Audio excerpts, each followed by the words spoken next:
Hello, everybody. Welcome to today's show. My name is Spencer Walsh. Thank you so much for joining us here today. We have a good one for you. As always, we have some breaking news regarding the Trump Mar-a-Lago search effort and the effort to find out more about what exactly the FBI was looking for when it went in there to go dig out these documents and figure out, what exactly their purpose was and whether it was really exactly justified. So that's going to come in the form of an affidavit that is supposed to be unsealed by this judge, the same judge, I believe, that ordered the search in the first place, but he has said the government has to redact some key parts of it. We'll go through the latest on that. Meanwhile, in Starbucks, as you know, they are unionizing in a lot of their stores over there in the world's biggest coffee chain. We'll take a look at their latest union-busting tactic, which is demanding the suspension of NLRB elections nationwide. Take a look at how likely that is to happen. Meanwhile, Josh Gottheimer appears set to gain another ally in his ongoing effort to undermine Democratic priorities on taxation and social welfare spending, coming from another really great place. One from northern New Jersey, the other one from Long Island. So, two salt-cap Democrats, one of them about to be elected, it seems. We will take a look at that for you. So also, we have a great piece by Ben Beck and Jacobin about whatever the results of the FBI's investigation into Donald Trump. Recent revelations show we can't trust the national security state to stop the next conservative power grab by any stretch of the imagination. You are listening to Newsflash here. Let's get right into it. Starting at the top here with this sealed affidavit. As a federal judge has ordered the government on Thursday to propose redactions to the highly sensitive affidavit that was used to justify a search warrant executed by the FBI last week at former President Donald J. Trump's private home and club, saying he was inclined to unseal parts of it. So it'd be interesting to see. This is apparently the justification warrant. This is why this is the affidavit that said that they gave to the judge with the evidence for the search warrant, and the judge obviously handed them back the warrant saying you can do this, you can do that, but you can't do that. Ruling from the bench, Bruce E. Reinhart said it was very important the public have as much information as it can about the historic search at Mar-a-Lago, Mr. Trump's Florida residence, noting that there were portions of the affidavit that could be presumptively unsealed. So, it doesn't seem to be not a crazy thing to imagine that there could be more of this coming down the road, more unsealed in the future. But right now we are waiting for what should be a very exciting look at why they did this really kind of unprecedented situation here. And was it documents of nuclear character? That does seem to be what a good portion of what they're looking for. We're going to find out more about that, and that's going to leave, I probably think, a lot of people to pick the pieces together. What was the FBI so concerned about where they, had to come in and raid the former president's house for some documents? Because this is a fine edge, here. Is it just, another one of those traditional politician document crimes where they're not filing documents correctly, they're mishandling classified materials that, it seems like it should be a big deal, but in the end of the day, you just know it's not going to get people worked up? Or is it something much more serious? Obviously, of course, that's where the talk about nuclear secrets come in, and we'll get into a lot of that as things go on. Whether those portions would be meaningful for the public or the media, Judge Reinhart added, was not for him to decide. He acknowledged that the redaction process can be often extensive and effectively turn documents into meaningless gibberish. So it could be that we really don't see that much from this document, but I'm sure whatever comes out will be really mercilessly pieced together and pulled through to the highest extent. So Reinhart's decision appeared to strike a middle course between the Justice Department, which pretty much wanted to keep the affidavit entirely under wraps as an investigation into Mr. Trump's handling of classified documents continued, and a group of news organizations. Interestingly here, not Trump on the other side of this. He's not begging the public to know what was in that affidavit, why they wanted to have his home searched. So I think that is something to keep a note on. It was news organizations that apparently wanted the full affidavit. So warrant affidavits, which are written and sworn to by federal agents before searches take place, contain detailed information about criminal investigations that are almost always kept under seal until the charges are filed. So this is obviously a special circumstance dealing with the former president, a highly polarizing person. A lot of people going to want to know exactly what they were looking for here. And it seems like they'll get at least a redacted portion of it. The government here, it's going to be interesting. I think it's more likely than not, given how much they wanted to really kind of keep this document under wraps in the first place. It seems more likely than not that they're going to go pretty hard with the black marker, hit it pretty hard, not leave too much out there. As Judge Reinhardt said, they're turning it much more into the kind of meaningless gibberish side of things. So yeah, he said this is going to be a careful, considered process. No specific date for the affidavit to be released, so we don't know when that's going to be coming up yet. So expecting kind of a lull in the proceedings for the moment. So the Justice Department did not respond immediately to the judge's ruling, but officials did say they were shocked by this ruling privately. The hearing in the Federal District Court of the Southern District of Florida emerged from an effort last week by a coalition of news organizations to unseal the affidavit, a document that should disclose the contours of the broader investigation into Trump's handling of the sensitive files, chief among them what led prosecutors to believe there was probable cause that evidence of a crime existed at Mar-a-Lago. Among the news organizations making the request were the New York Times, the Washington Post, and Dow Jones and Company. It's unlikely, however, that critical details of the inquiry, including issues related to the probable cause or the identities of the witnesses who were interviewed by prosecutors to make that affidavit, will make it into the redacted version of the affidavit the public will see, at least until this investigation is done. So many investigations with Trump. That is always the thing with this, and I really kind of hesitate to cover it because it does seem a lot more obviously like the Russia stuff. I really hate going through all these segments and just being like, we'll get to see it. I think sometime in the near future it'll be coming. It'll be coming pretty soon. This moment raises more questions than answers at this current time. It's very frustrating, and I don't think it does anybody any favors. But that being said, it does seem like we are. The redacted version of this affidavit, especially since the black marker will be held in this case by the federal government. They're not going to let too much through. It's unlikely that any critical details of the inquiry will be making it in. At the request of the Justice Department, Judge Reinhardt has already unsealed the warrant itself and 2 attachments to it. Those documents, among other things, revealed that the prosecutors have been looking into whether Trump violated the Espionage Act, mishandled government records. And so, the Espionage Act could involve, other contact with this classified material. We've heard they've been looking for nuclear material. There's always these possibilities that a lot of people are talking about. So outside the courthouse in downtown West Palm Beach, news and media vans and cameras line the street, prompting a passerby to remark that there must be someone famous inside. More than 36 reporters filed into the courtroom wearing face masks at the court's request. A few curious members of the public also attended.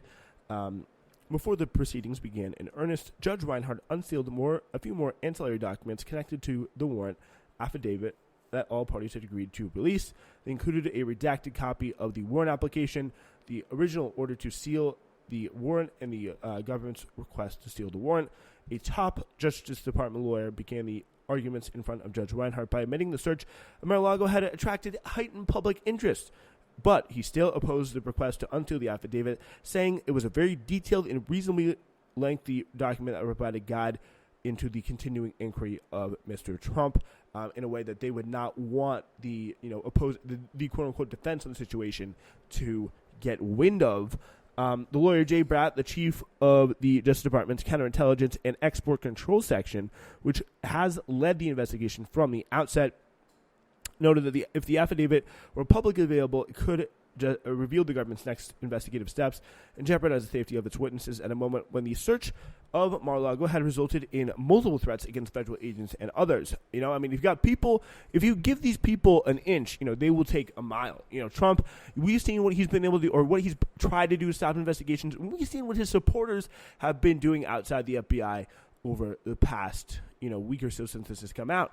And I think, the key thing there is, we've seen them. We've seen them stand outside with guns and either get arrested or get killed or put in federal custody in some shape or form. And honestly, at this point, really what you have to see is it's some sort of it's just really just sweet release of death. Just take me, please. If you're a Trump supporter standing outside the FBI office at this point, all alone, just what are you doing? What plan do you have? The plan that you have is for to be arrested or to make some sort of grand point about something that isn't really going to do you much good. This investigation does not seem to be going anywhere anytime soon. And that could be good for Trump because it's going to, definitely allow things to calm down, get the attention out of the media about this stuff and move things on. But it's very interesting, the behavior here from all sides as we look to next a very, likely a very sparse, redacted version of the affidavit, which should be the key, this document. Even as it is expected to be heavily redacted, it should be the key to understanding what is going on here with this investigation into Trump and the classified documents, which I've heard some pretty interesting things about. Put the piece together here. You're talking about Espionage Act. We're talking about nuclear documents. We're talking about who knows what could happen, raiding Mar-a-Lago for these documents. I think it is very, very interesting. Thinking about where this could be going. So we'll keep an eye on it for you very much. So here on Newsflash. My name is Spencer Walsh. This is the Spencer Walsh Radio Network, and if you're listening to one of our podcasts, whether it's Newsflash, Hidden History, The Spencer Walsh Show, or something else, ladies and gentlemen, we have one simple request of you. Please be sure to rate us, subscribe to us if you like us, and leave us a comment, because just like all of you, sometimes we need that feedback in our lives, good or bad. We want to hear what you have to say. So please do those steps. Make SWR content better. And thank you so much for listening. Ladies and gentlemen, thank you so much for keeping it locked here to Newsflash. If you are listening live, we really do appreciate it. But if you're listening on demand, we really do appreciate that as well. And as a message said, please be sure to subscribe on iTunes, wherever you get your podcast. Give us a comment as well in all the ways there that was said by me. All right, let's move on. And as you may know, we are really seeing a pretty crazy campaign over there to stop some of the workers unionizing at Starbucks. And this last report there was from the New York Times. This is in Jacobin magazine. After engaging in one of the most brutal and unlawful anti-union campaigns of recent decades, Starbucks has hit on a new tactic. It's claiming evidence of skullduggery of the National Labor Relations Board in order to help pro-union workers win an election in Kansas City. As a result, the company is calling for mail-in certification elections at the company to be suspended with immediate effect. So they're saying, shut it all down. NLRB, we can't take it anymore, guys. Stop. The hits are coming. It's too much. Like, Starbucks are just the Starbucks Workers United has pretty much just been winning nonstop, left and right, back and forth. They have been incredibly, incredibly successful with what they've been doing. And as a result, so the company is calling for mail-in certification to be suspended with full effect. And this has been with people. Starbucks has been closing stores. They've been firing workers, and they've been pulling out every tactic that maybe 3, 4, 5 years ago would actually make workers very, very scared to unionize. But the main difference is here. We've seen the NLRB, both in the Amazon situation and in this situation, be incredibly preferential, or not preferential, but just be uphold the spirit of the 1930s labor law with some kind of effort, with some kind of oomph, with some kind of backbone, like they actually care in terms of allowing. I just saw a story right now. Starbucks has been ordered to rehire a worker they fired for unionization busing efforts. Like that, they fired him because they started a union, or her, I'm not sure, and they were forced to rehire her. This happened multiple times throughout the country, all over the place. And they're winning stores all over the place as well. The NLRB has been more on the Starbucks Workers United side than the companies. And I do think to a certain extent that is definitely taking a toll. So in a letter to the NLRB, Starbucks says that the board and agents in Kansas City favored pro-union workers in the election process and then colluded with the union, Workers United, to hide the evidence of malfeasance. In response, Workers United said the letter was simply Starbucks' latest attempt to manipulate the legal process for their own means and prevent workers from exercising their fundamental right to organize. So far, the union has won over 220 NLRB elections in 33 states, many by overwhelming margins, and has lost 46 out of and won 220. So it's a pretty good record. Pretty good winning record there for Workers United. Starbucks is scraping the bottom of the barrel here, and I forgot to mention its unlawful termination of 3 workers at the same location. The board has accorded a lot of discretion to manage elections, and it's highly unlikely the board will find any substance in its complaint. So often with Starbucks, the complaint or the appeal is the point. It doesn't seem like a good issue for them. If there was something better, they would use it, but the good thing is this is the best they've got. My understanding is that the Kansas City issue involves a few Starbucks workers who did not receive their ballots even after requesting them from the NLRB, and then asked if they could cast their ballots from the local NLRB office, which was a 7-minute walk from the Starbucks store, and were told they could do so. So nothing more sinister than that. Obviously, that is the evidence all the evidence they need, as Starbucks, pretty much says, the NLRB just cast a spell on them and got them to vote for the union or something like that. Almost laughably, Starbucks letter is complaining about the election conduct at a store, Overland Park, Kansas, at which the NLRB has already found merit in the complaint that Starbucks unlawfully fired 3 employees out of an estimated 75 nationwide terminated for union activity. Most cases involving accusations of board agent misconduct when I say board here, I'm not talking about Starbucks board, I'm talking about NLRB. Agent misconduct involved board agent conduct during in-person elections. For example, an employer complains that the agent left the polling area to go to the bathroom or let union supporters wear buttons in the polling area. Amazon's case against the election result at the JFK 8 warehouse in Staten Island involves a complaint against both against the ALU, which is the Amazon Labor Union that won the election there, and the NLRB office in Brooklyn. So such employer cases are typically filed as objections and are litigated in an objection hearing presided over by a board agent or hearing officer from a different NLRB region from the region in which the alleged conduct took place. These hearings are similar to other board hearings, except it's more complicated to call a board agent as a witness.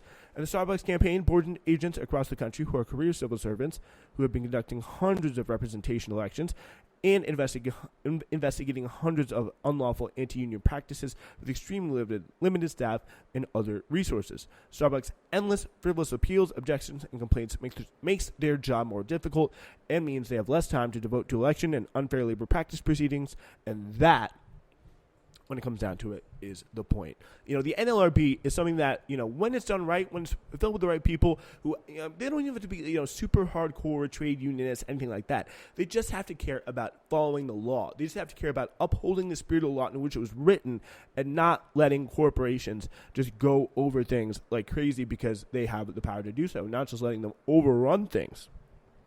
I think under a Bernie presidency, we would have seen a funded and powerful NLRB. But the thing with Biden is these judges, these people that he's putting in there, are probably some of the only people that we have seen really stand up for unionization in a long time there in the NLRB. And with Starbucks and with Amazon, it is making an absolutely massive, massive difference. All right, let's move on now to our next story, where New Jersey Representative Josh Gottheimer appears set to gain another ally in his ongoing effort, as we all know, to undermine Democratic priorities on taxation and social welfare spending.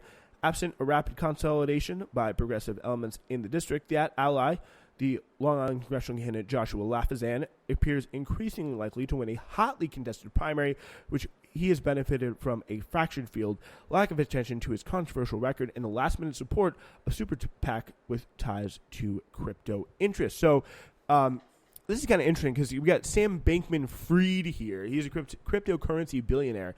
And his whole thing is like, we're trying to, we're trying to allocate money in the most effective way possible. We're trying to do things in the way that is, the most effective in terms of charity. But, the government should not have any power. It should be all private companies, private rich people just like myself who are going to have to give away all their money, to the right people, that we will decide based on our high IQs and philosophy, which is pretty much what, there's no democratic control over where these resources go. These resources that we have accumulated through literally totally justifiable means, crypto, totally great way of accumulating just tons and tons of money on the crypto markets, is now it is really, having a pretty big impact in politics. So yeah, Sam Bankman-Fried trying to have this influence here out in Long Island. He's spending over $500,000 through his political action committee aimed at pandemic prevention, Protect Our Future, to boost Lafazan in the run-up to the New York Democratic primary. The support from cryptocurrency interests,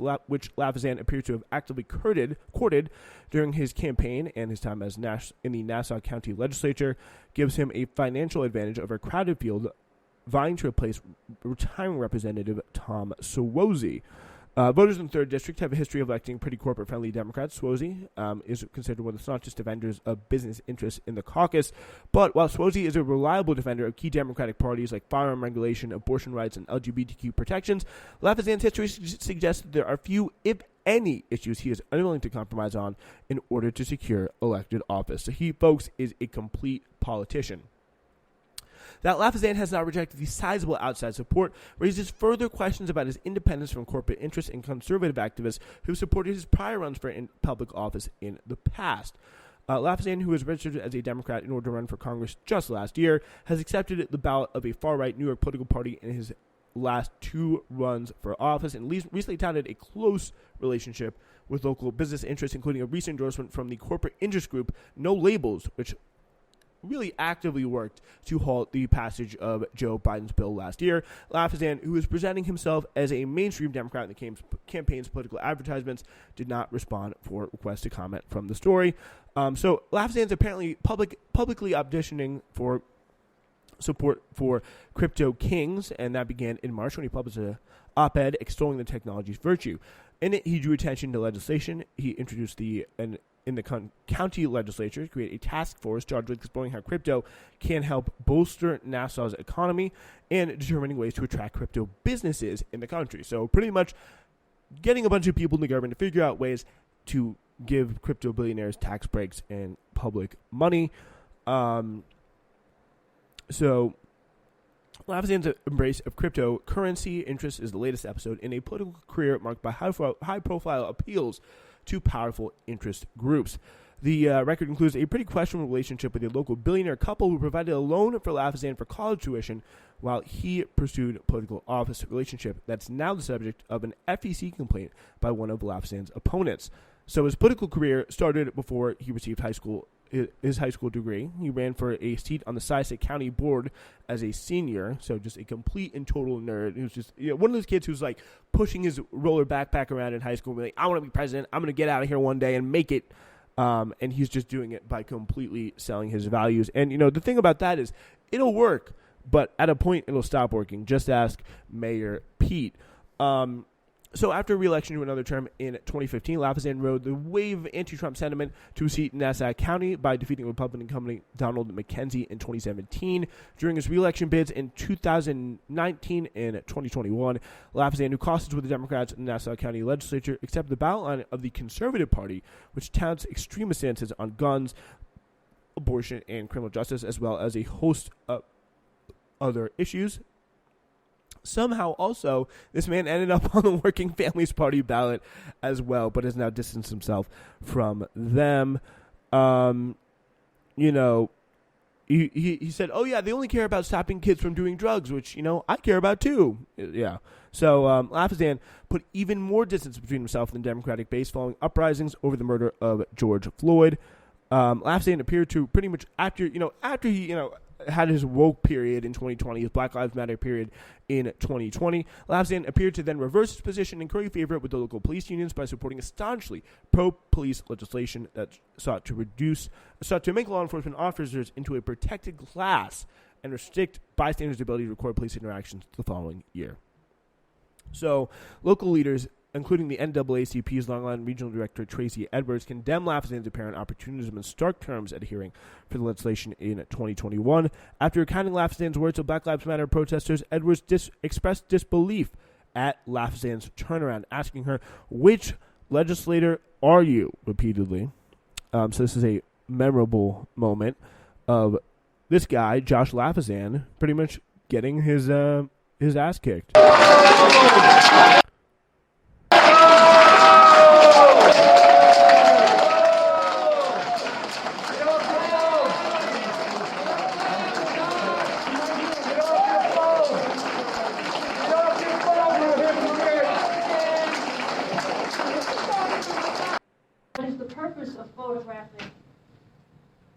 All right, so I don't think that's going to be able to. We're not going to find the right moment there. But I think, is this it? And say that it's not, because that's what you wrote. That's right. At the end of the day, Legislator Lacazette, and those Democratic co-sponsors of yours, and the legislator's response to the racist policing is to punish black and brown and allied community members who stood up to say racism has no place in policing. You're going to punish us for standing up for our rights? How dare you? And for the rest of the legislature, I want to remind you that this would not just affect black and brown people, but the religious community, the LGBT community, the disabled community. It affects every single one of us. Yeah, so she kind of continued to hit him there pretty hard on that bill, but of course that bill, I don't think that actually ended up going through. Despite the considerable blemishes on Lafazane's record, mainstream and progressive Democrats in the district appeared to be poised to enable his election by failing to coalesce around three of the other candidates. We got progressive activist Melanie DiRaggio, Suffolk County Deputy Executive John Gottheimer, and DNC member Robert Zimmerman. No challengers emerging as the ideal candidate to consolidate behind to overcome Lafazane, who's raised $1.6 million, in addition to his support from special interests. There's no public polling to indicate which candidates are competitive, but it seems to be right now between Lafazane and Zimmerman, while D'Argo,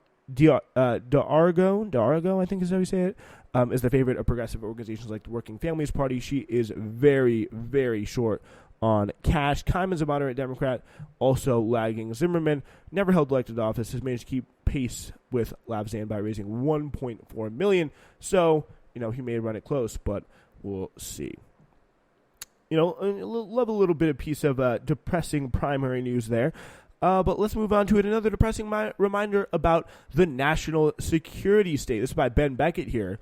On Donald Trump's inauguration day in 2017, he writes, I watched dozens of Capitol Police officers in riot gear repeatedly charge young people engaged in nonviolent civil disobedience on a public street many blocks from the Capitol. Members of the National Guard looked on beside armored vehicles.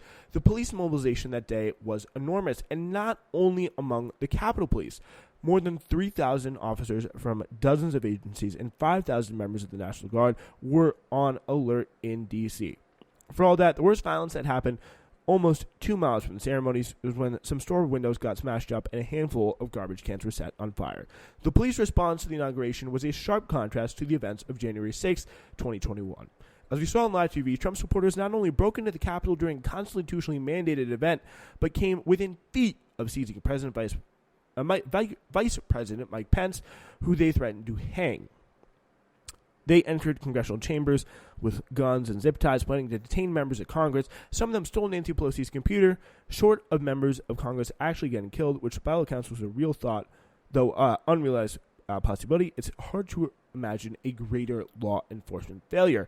And I think this is interesting. This is really why I want to do this article, because if you talk about the relationship between the national security state and the conservatives, it's so important to understand. When you look at January 6th, that is the only question that I care about, because why, there is no other reason why any of this stuff should happen. There is no justification, no way that those protesters would have gotten into probably what should have been one of the most secure locations in the country, where the results of our democratic peaceful transfer of power, whatever, were being certified. And what do we see? What do we see? An armed mob just being pretty much let in. I think that fact, especially when you look at what was happening, there were no violent threats all over social media leading up to Trump's inauguration, or not nearly to the degree that there were leading up to January 6, 2021. But the police response was so entirely different. 5,000 National Guard were on alert. Think about that. And that is not a question that's being discussed at all in the January 6th committee. I find that absolutely crazy. Perhaps one might think this was all the result of an unprecedented but honest error on the part of Capitol Police and other law enforcement agencies, especially in light of the FBI's increasingly aggressive investigation into Donald Trump. It might sound reasonable to say that whatever happened in 2021, security agencies have learned their lesson. But so far, there is no evidence the FBI's investigation has anything to do with Trump's actions on January 6th. And even if the FBI does end up prosecuting Trump in connection with the Capitol riot, there are still significant reasons for anyone who values basic democracy in the United States to really not trust anyone in the national security state. Police treating worker, liberal, and left-wing protests far more violently than the right-wing counterparts is nothing new, but the extent of the difference in this case is especially disturbing. While many officers in the Capitol Police were lauded by Congress and the press for the brave actions they did that day, the full picture is far from heroic. Not only did the Capitol Police ignore repeated intelligence assessments warning of violence to come on January 6th, but rank and file officers said they were discouraged or hesitant to use force against the mob invading the building. Department leaders also deliberately denied aid to Capitol officers under siege on January 6th and then lied to Congress about it, according to another former high-ranking official. While there may not be yet enough evidence to prove deliberate malfeasance, the department conduct during Trump's inauguration shows it has the ability to coordinate with other police departments and the tools for aggressive crowd control. That response to that, Pussy Hat Women's March, 5,000 National Guard troops on standby, is what should have been, it should have been reversed. Honestly, I think that's a very debatable claim, but, the mindset there for what happened, the approach for the police, if they're doing their job as the way most people think police are supposed to operate, it would have been the reverse approach. So they've shown that they can do it. They can coordinate National Guard, Capitol Police. All the D.C. law enforcement people can coordinate to stop these things from happening. Whatever the reason, when it came to a violent right-wing march on Congress 4 years later, the Capitol Police simply chose not to deploy these tools. But that's only part of the story.